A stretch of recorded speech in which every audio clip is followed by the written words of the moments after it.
Hello. Just reading the newspaper. Newspapers and publishing have seen a lot of changes over the years. Let's take a quick look.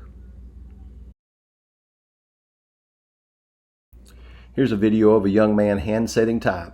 Each letter is individually picked up and put into a composing stick. Movable type was first invented in China around 200 AD, but didn't catch on until the mid-15th century, around 1452, when German Johann Gutenberg came up with a process that made books and other literature available to the masses.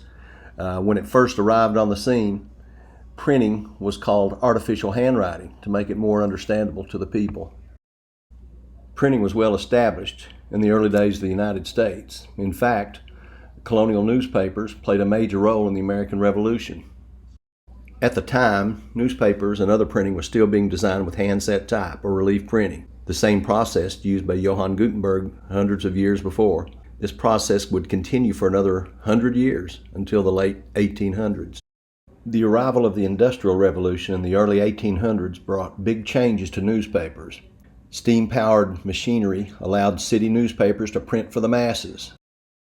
In the 1860s, with the coming of the Civil War, we see more changes for newspapers. Multi-column headlines. Readership increases dramatically. The use of graphics. After the Civil War, in 1881, we see the first successful commercial method for printing photographs. Then on July the 3rd, 1886, Ottmar Mergenthaler invents something that changes printing forever, the linotype machine.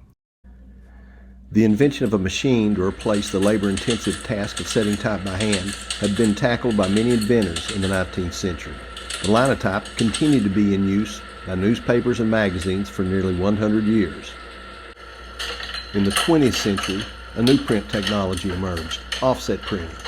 Using a photographic method, raised type was no longer required.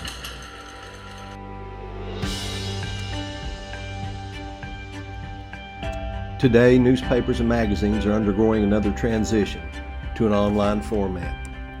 But no matter how the news is presented, a well-written article is still a well-written article, no matter if it's presented on the page or on the screen.